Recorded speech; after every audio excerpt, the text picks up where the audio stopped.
The mead hall buzzed with noise as Thor, the god of thunder, strode in, threw back his head, and bellowed for silence. All eyes turned to him. He raised his arms, revealing a gleaming new set of golden treasures. But it was the hammer in his hands that caught everyone's attention. Mjolnir, the name whispered around the hall, sent shivers down Loki's spine. With his trickery, he'd made Thor the most powerful weapon ever forged, and it made him very dangerous.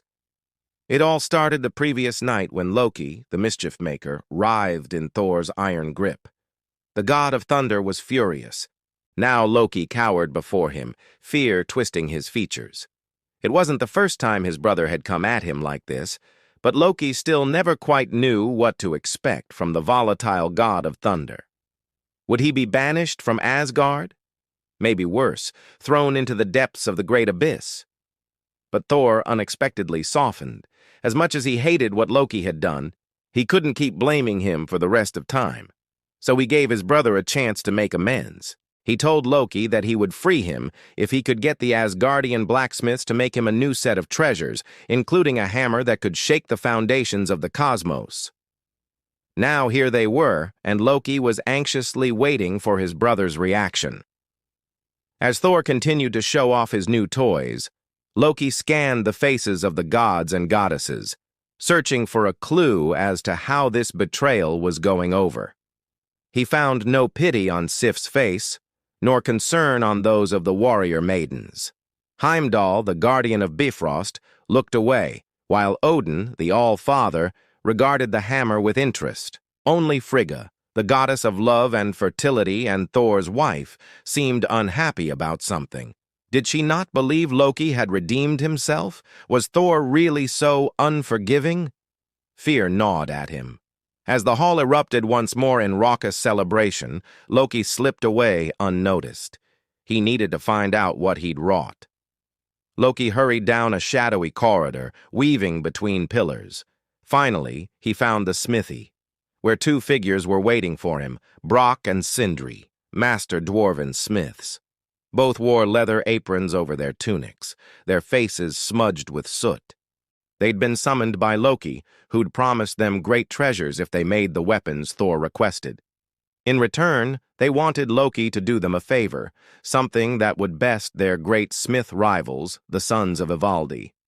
Loki wasted no time. He told them he'd make sure Thor would never know what happened if they made him the finest hammer ever seen, one that would give its wielder powers beyond compare. Once the deal was sealed, the dwarves disappeared inside the furnace room. Loki watched them go, a smile tugging at his lips. He just had to make sure Thor didn't find out about the bargain. That was going to be fun. But did the dwarves have what it took to create such a powerful weapon? After all, they were known as masters of illusion and deception. Yes, but weapons were Sindri and Brock's specialty. They worked in total darkness, breathing life into lifeless metal with hammers that sang. It had taken 80 days to forge the treasures Loki requested. First, there were 3 golden rings. Then there was the whip of the storm, whose thongs crackled with lightning. Next, a belt of endless strength, followed by a cloak of wondrous speed. Then came the treasure piece de resistance, the hammer of mighty thunder, which the dwarves called Mjolnir. When the pieces were finished, Loki returned to collect them. It was worth the wait. Mjolnir dwarfed any other weapon in Thor's arsenal. Its head was carved in the shape of a wolf's head, snarling and ready to devour the world. Its handle was wrapped in serpent-like coils, and each of its 6 heads was capped with a glowing gemstone that hummed with power. "Magnificent!" breathed Loki, running his fingers along the hammer's edge. "This will make Thor unstoppable!" The next day, Thor waited impatiently for his treasures while Loki sneaked around the smithy, wiping the sweat from his brow. If the hammer impressed Thor, he'd get the upper hand in their bet. If it failed to impress him, the dwarves might suffer for their failure. When he heard his brother enter, Loki quickly hid. Thor walked into the smithy. His eyes fell on the hammer. His face broke into a wide grin. "You've outdone yourselves!" he boomed, lifting Mjolnir high above his head. At last, a weapon worthy of my strength. Thor swung the hammer in arcs, sending sparks flying. As he moved, Loki peeked from behind a post, watching his brother revel in Mjolnir's power. The dwarves fidgeted, wondering how the god of thunder would react when he found out they'd accepted payment for his weapons. Suddenly, Thor stopped. His eyes narrowed as he looked toward the door. "Who's there?" he bellowed. No reply. Thor moved toward the opening and stepped outside. Loki emerged from his hiding place. He had to say something to distract Thor. "Brother," he said cautiously, "what do you think I should have wagered?"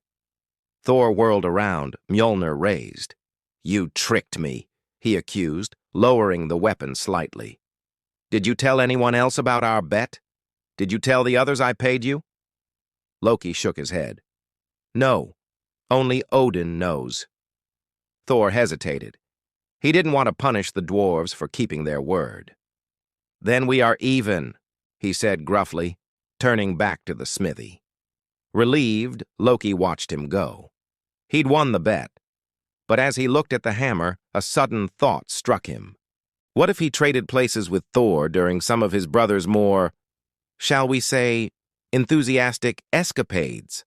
Like maybe when Thor was using Mjolnir to help him cheat at the next drinking contest. Then he could throw the hammer at the other god, sending him sprawling, or use its power to pull a prank on Sif and the warrior maidens. Loki smiled wickedly.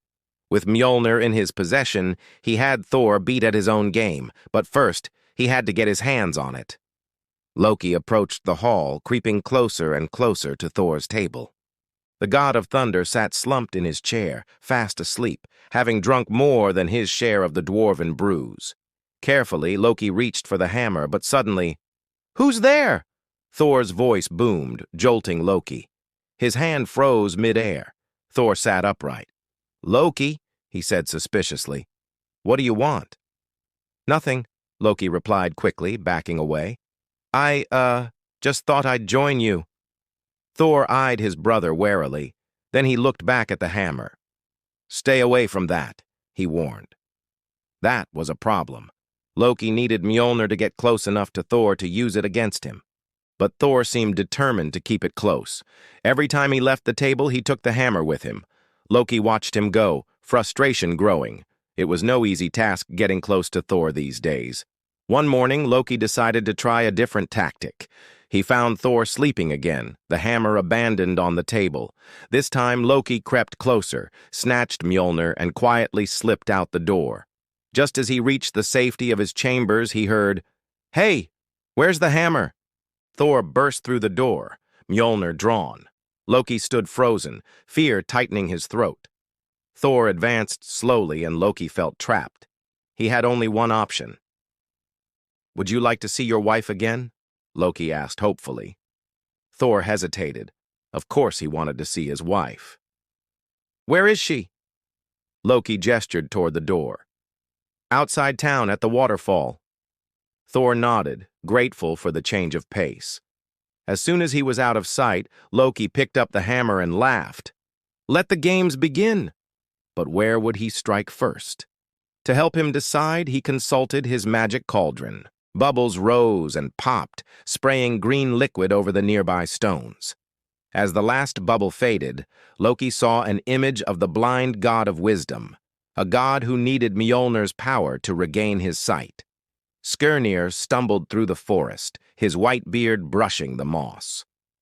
Suddenly, Loki dropped down in front of him, Mjolnir resting on his knee. "Hold still, old friend," Loki said. "You need a magic potion." Skirnir, unable to see, simply reached out a trembling hand. Loki placed the hammer in his palm. The moment the metal touched Skirnir's skin, a jolt ran through his arm. The god of wisdom gasped, dropping Mjolnir. "Loki," he rasped, "you tricked me." "I had to," Loki replied, picking up the hammer. "If you had refused, Thor would have punished me." "Why did you bring me here?" "To heal your blindness, silly," Loki said, winking. "Now watch." He brought the hammer down on Skirnir's staff, sending sparks flying. With a flick of his wrist, he directed them towards Skirnir's eyes. The god shielded his face as the sparks landed on his eyelids, dissolving into ash. When he lowered his hands, he blinked, then gasped. "I can see." Relieved that the plan was working, Loki hurried away. But Mjolnir's power was stronger than he'd imagined. Not only had he restored Skur's eyesight, the hammer had healed his aching bones, rejuvenating his entire body. Soon after, the news spread through the 9 worlds that the blind god had regained his sight. Word reached the ears of the people of Midgard, who were being terrorized by the fire giant Surtur and his army. Their king knew just the god to ask for help. But how to get the attention of a busy god? One of the king's advisors had an idea.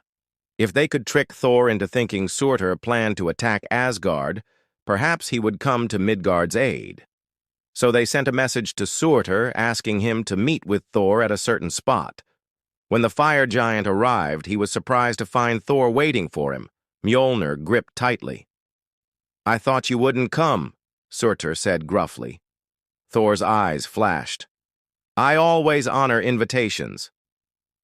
As he moved, Mjolnir sparked, and Surtur's men nervously shifted their weapons. The fire giant shrugged off their unease. "I just want to talk." "About what?" "Alliance." Thor frowned. "With you?" "Yeah. You see, there's this guy, Loki, always causing trouble for both of us. Imagine how powerful we would be if we joined forces." Thor hesitated. Loki was tricky. Maybe it would be better to take Surtur up on his offer. But he couldn't let Mjolnir out of his sight. If you enjoyed this episode, please subscribe and leave a review.